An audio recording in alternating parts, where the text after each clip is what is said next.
I thought betrayal had limits, until I saw my husband steal from our own daughter. It was a rainy Thursday evening when I found the email.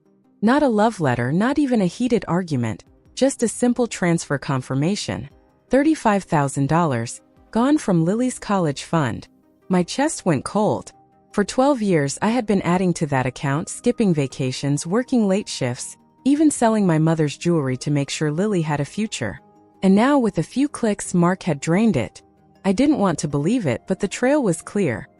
The account was transferred to a woman named Claire. I didn't know who she was yet. My hand shook as I closed my laptop, and that's when Lily walked in. She was 12, smart, observant, the kind of kid who could read a room before anyone spoke. I didn't tell her. Not yet. I wanted to protect her. But something in her eyes that night told me. She already knew something was wrong. Secrets don't hide forever, they leak one crack at a time. Over the next week I tried to confront Mark. He brushed me off, claiming he had moved some money around for an investment. But when I pressed, he got defensive, angry, even throwing words like distrust and paranoia at me. Then Lily came to me one afternoon, her voice quiet but firm. "Mom, I think Dad's lying to you." My heart clenched. She had overheard him on the phone, talking to someone named Claire about the new apartment and weekend plans. That night, while Mark slept, I sat in the dark living room and pulled up the account again. The fund was empty, every cent gone. I realized then this wasn't just about the money. It was about loyalty, love, and the kind of man Mark really was. And if I wasn't careful, Lily would lose more than her college fund. She'd lose her innocence. Sometimes the smallest hands hold the sharpest tools for truth. Lily had always been into puzzles and technology. She was the kid who could fix the Wi-Fi before I even found the router. One Saturday she asked to borrow my laptop, saying she needed it for a school project. A few hours later she came back, eyes wide but calm. "Mom, I think I found something you should see." She had traced emails from Mark's account, finding receipts for expensive gifts, designer bags, jewelry, hotel stays, all sent to Claire. She even found a photo Mark had uploaded to a private folder. Him and Claire, champagne glasses in hand, on a balcony overlooking the ocean. My stomach twisted. Lily didn't cry. She just asked one question. Why would Dad give her my college money? I had no answer. But I knew the truth had to come out. You can't hide greed when it's dressed in silk and diamonds. Mark's behavior changed once he sensed I was onto him. He came home late, guarded his phone, and treated me like I was the problem. But Lily, she wasn't afraid. She told me she wanted to test him. She asked for a small amount of money to join an online coding competition, claiming there was a fee. Mark said he didn't have any cash to spare. 2 hours later, Lily showed me screenshots. Mark had just transferred $2,000 to Claire's account that same day. That was the moment I stopped trying to protect Lily from the truth. If my husband thought he could betray us both without consequence, he was about to learn exactly how wrong he was. Justice doesn't always come from courtrooms. Sometimes, it's born at the kitchen table. Lily suggested something bold. Expose him without him realizing it. She used her tech skills to set up a hidden recording app on our smart speaker. Every time Mark was in the kitchen or living room, the device would quietly capture his conversations. Within days, we had hours of audio, Mark promising Claire expensive trips, laughing about how easy it was to take from the fund. The rage I felt was ice cold, not fiery. I wanted him cornered with no way out. But Lily wasn't done. She told me, if we hit him with this now, he'll just lie. We need to make him confess. To catch a liar, you don't chase him.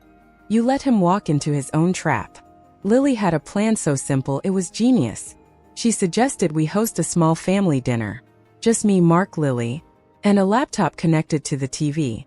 Before Mark arrived, Lily set up a slideshow of family photos that would play on the screen, except halfway through, it would switch to the evidence.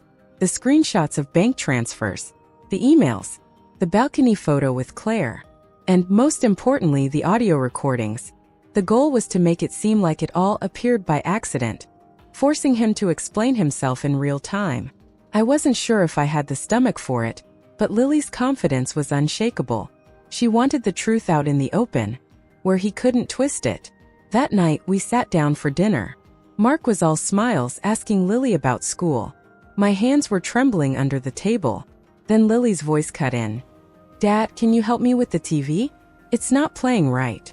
He got up, grabbed the remote, and pressed play.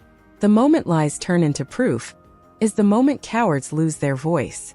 It started innocently enough, photos of Lily at school, birthday cakes, holidays. Then the first screenshot popped up. Mark froze. The $35,000 transfer. His eyes flicked to me, then to Lily. Next came the emails scrolling across the screen. Claire's name over and over again. The laughter between them, promises of forever, dinners and weekends away. Mark's breathing quickened, his jaw tightening. "What is this?" he barked. Then the audio played. His voice crystal clear, bragging about taking from the college fund. The room went silent except for his own words betraying him. He turned pale. "You hacked me," he shouted at Lily. But she didn't flinch. She simply asked, "Why would you steal my future for her?" That question hit harder than any evidence ever could. Some silences scream louder than words. Mark didn't answer right away. His mouth opened, closed, then opened again. "It's complicated," he finally muttered. I leaned forward, my voice steady. "No, it's not complicated. You stole from your daughter to fund an affair. That's simple." Lily just stared at him.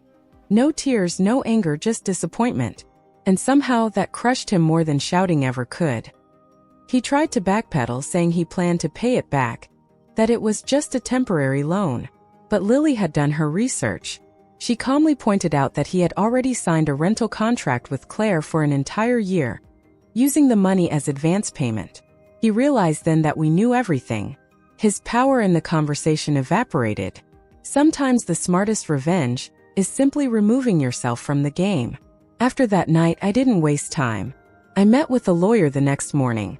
We filed for divorce, citing financial betrayal and emotional damage. But Lily had one more move up her sleeve. She sent an anonymous email to Claire with all the proof, every screenshot, every recording. By the end of the week, Claire had blocked Mark on everything. I didn't ask Lily why she did it.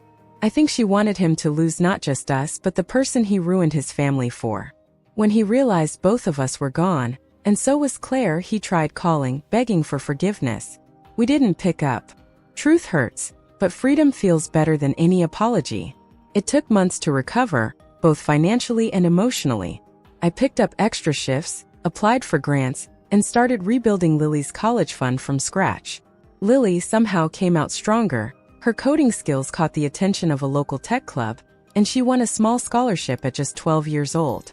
One evening, we sat on the porch watching the sunset. She turned to me and said, "Mom, I don't need Dad's money. I have you, and I know how to earn the rest." I realized then that while Mark had tried to steal her future, he had only succeeded in making her unstoppable.